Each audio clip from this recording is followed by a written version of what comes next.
Well, I am joined now, sitting right next to me, by someone that perhaps you've heard of if you're a Fox fan. Tucker Carlson is host of Tucker Carlson Tonight, weeknights 8 p.m. Eastern on Fox News Channel. Also, Tucker Carlson Today and Tucker Carlson Originals at Fox Nation. You can find out more at foxnation.com or tuckercarlson.com. You're very busy. They have you doing many things, Tucker.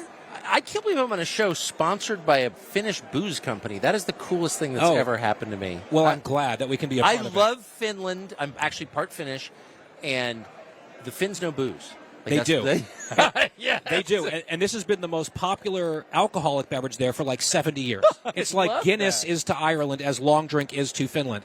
And they sponsored the show, and it's really good. It's such a great country. It's a wonderful country, I think. I want to start with just some almost shop talk, because whenever I'm out and meeting people and chatting with Fox viewers around the country when I'm traveling, many times people ask about you. Oh, Tucker, what's he like? You know, his show, it's been such a huge success.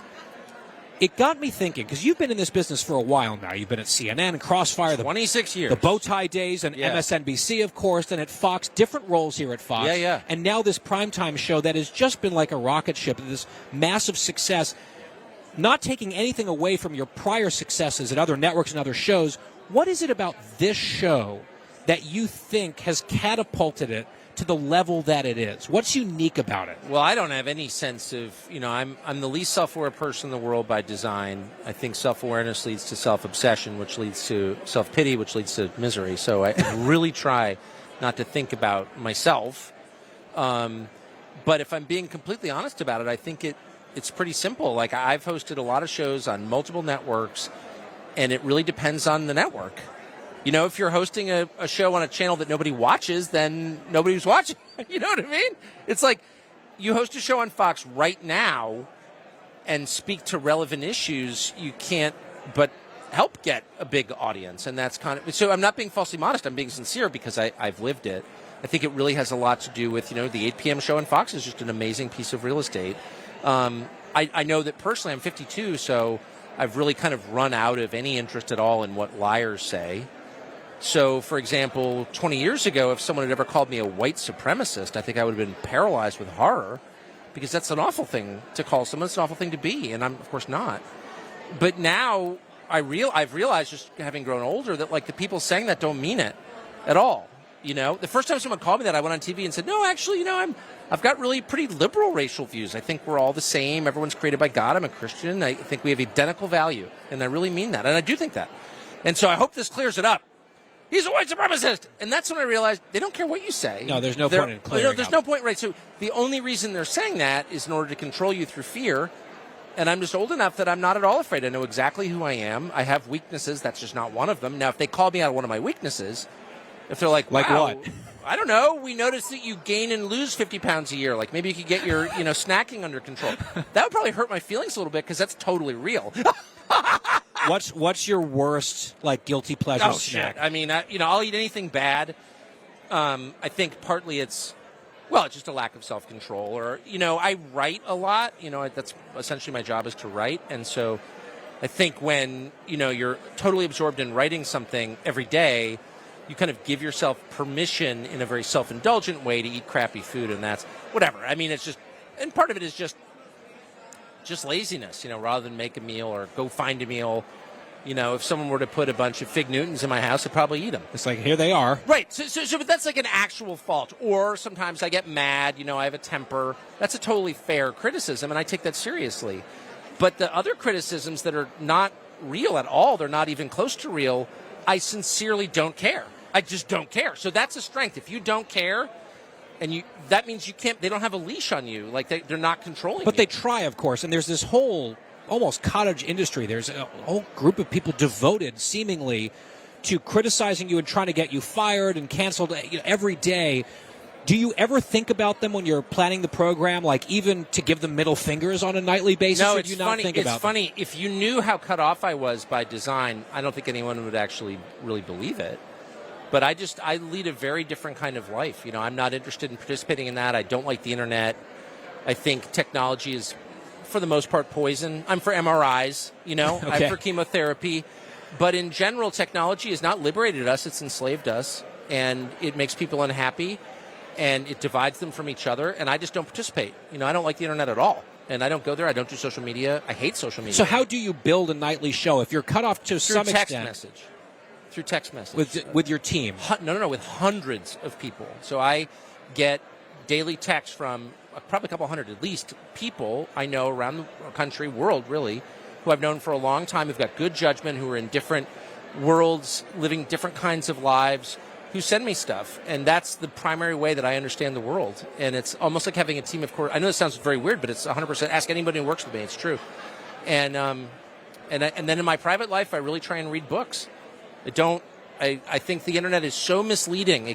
Google gives the illusion of access to knowledge when in fact it's a tightly constrained world, constrained by people with the worst possible motives. So if you want to understand what's happening in the world, read history. And I do. I mean, I have a lot of faults, but I do read every day. Book, actual paper. They're made out of paper. You put them on your chest. So that's what it's. So I have no sense of it. So the only time I ever get any sense of it is on, if I go into public with one of my kids and someone starts screaming at me, I'm like totally baffled by it. Why are you mad at me? But apparently there is quite a bit of opposition to our show, but none of it ever filters down to me at all. And last thing I'll say is I listen very, very carefully to the negative opinions of people I respect and trust. So it's not that I'm impervious to criticism. I take it very seriously. If my wife thinks I've done something wrong, man, I brood about it because I really care. I've been married 30 years. I really care what she thinks. My children, close friends, I have a couple producers who I'm very close to personally. I listen very carefully to them. So, what I don't do is listen to people who aren't speaking in good faith, who are stupid or unwise or whose own lives are demonstrably disastrous. Like, why would I care what they think? Or malignant on purpose. But they just have no demonstrated record of success. So, would you buy real estate from a homeless guy? Would you invest with Bernie Madoff? No. Then why would you take personal life advice from someone whose personal life is in disarray? I would never do that because I'm not an idiot. So I listen to people who are impressive, and there are a million people I know who are more impressive than I am, and I listen very carefully to what they say. But I'm absolutely not going to listen to, CNN. Why would I care what they say? I literally don't care. You and I appeared on Gutfeld briefly together because you were having a formal debate with Greg about who the dumbest person on CNN was. Yes. And you had a very strong opinion on that. There was another network mentioned at one point and another anchor these days at that network. And I believe you went out of your way not to mention her name. I will. You don't have to. But Nicole Wallace yesterday referred to or compared our network, Fox News, to terrorists. And I wonder, you can engage with her or not, but with this wildly overheated rhetoric, I mean, what drives that? Do they believe it? Are they angry that we're I beating haven't them? seen Nicole. I've known Nicole for more than 20 years. Nicole, when I knew her, was called Nicole Devenish, and she was a flack. She was a spin person. She worked for Jeb Bush, who was then governor of Florida, and she was his, what do they call it, communications director or something. So people like that, have their merits, have their values. They're not all evil or anything, but their job description is lying. They lie for a living. They'll say what they're told to say. They'll say what they have to say. They're not involved in even the theoretical pursuit of truth. And I don't think that she has changed her orientation ever since. Whatever drives Nicole Wallace. I find her unusually venomous and lacking credibility and repulsive, actually. But that's just a gut reaction that I have because I've known her for so long and I respect her so little. But that whole category of people is really shocking to me. Look, you're on TV, okay? Some percentage are taking you seriously.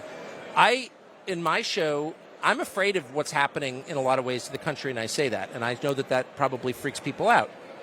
But I really try not to make people more afraid than I think is warranted. Last night, for example, we did a piece on the riots of the summer of 2020, and we have a lot of footage of those riots. Mm-hmm. And some of that footage is so shocking, and being blunt with you, so racially divisive that we don't put it on the air at my request because it's real, but I don't want to give people the impression that this is some hellscape. It's too much. And television is such a powerful medium. You can really evoke heavy-duty emotion in people. Television is not about conveying facts. It's about conveying feelings, emotion. So you should pause before you whip people into a frenzy. You really should. I don't always, and that's my fault, and I should. But I try to. Someone like Nicole Devenish, who has no record of achieving anything in her life. Nicole, what's the sum total of Nicole Devenish's or whatever she's calling herself now? She's just not an impressive person. So in place of actual achievement, she tries to be as extreme as she possibly can. I think in this moment, that's a moral failing. I mean it. Let me ask you about a poll that I just saw, and it's interesting because what you do often on Tucker Carlson tonight and today and all the Tucker Carlsons is you will sometimes broach topics that others don't or won't. Yeah, right? Of course. And something that has been discussed, and you know this, whispered about a lot, especially in D.C., is the health and the mental fitness of President Biden. Yeah. Now you have major pollsters actually asking questions about it. And this Politico story has it's a 46-48 split. Is the guy mentally sharp, or the exact term was mentally fit for the job, with 48% of plurality saying no, he's not.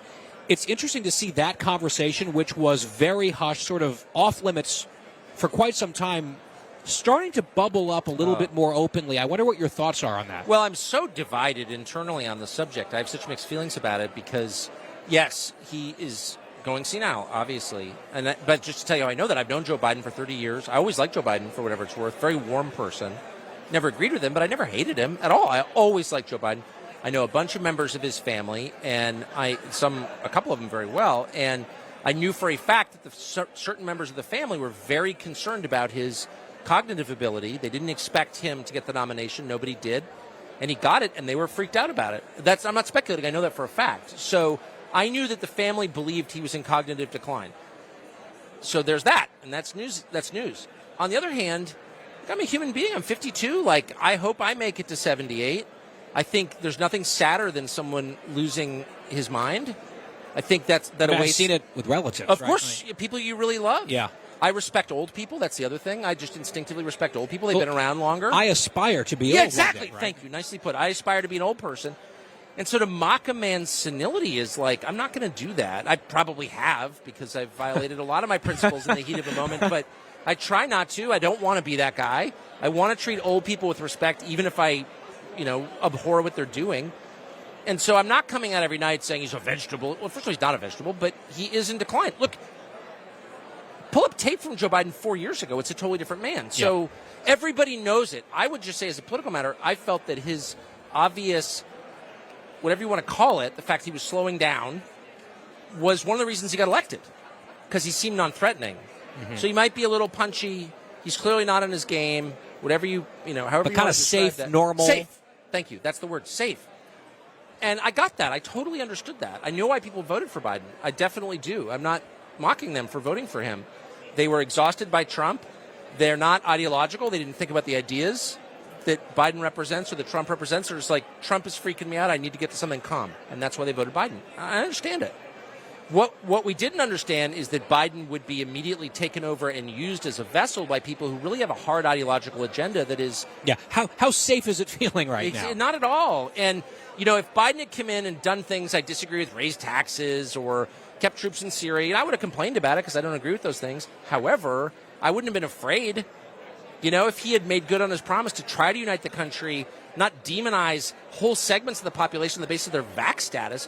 The worst thing that Biden has done in office so far is that press conference where he said, we're running out of patience for you people who haven't had the vaccine. Really? First of all, people who are vaccinated, according to Pfizer's own numbers, are not living longer than people who aren't vaccinated. In fact, according to the Pfizer study, they're living a little shorter. They also are, according to the actual studies, slightly more likely to pass on the virus. So, I'm not saying there's no benefit to the vaccine. I'm not saying that. What I am saying is there's no basis upon which to demonize people who haven't been vaccinated and blame them for the freaking pandemic. That's totally evil that he did. That was totally evil. Talk about dividing the country. That's the worst thing I've ever seen a president do. I'm still mad about it. And no one wants to talk about the vaccines because, you don't want to be an anti-vaxxer. Well, I'm not an anti-vaxxer. I've had 1 million vaccines. I'll probably have many more. My kids have had vaccines. But that is wrong. That is totally wrong. You cannot force people to take medical treatment against their will, period. Period. Not in this country. Because why would we stop with corona? What about HIV or tuberculosis or, do you know what I mean? This is insane. And everyone's afraid to say it's insane. I'm not afraid because I don't care. It is insane. You're not afraid to say many things. But that's truly nuts. And we're going to wake up one morning and be like, I can't believe we lived through that. Why didn't we say something? It was all a dream, except it wasn't. We're living it here at the Patriot Awards in Florida. It's good to see you, Tucker. Thanks for dropping by. You got me all spun up, Guy Benson. As I was going to wind him up and let him go, but we have a break. Tucker Carlson tonight, every weeknight, 8 p.m. Eastern, Fox News Channel. Good to see you, sir. Thanks for doing this. Thanks, man. Super fun. Appreciate it. We'll be right back.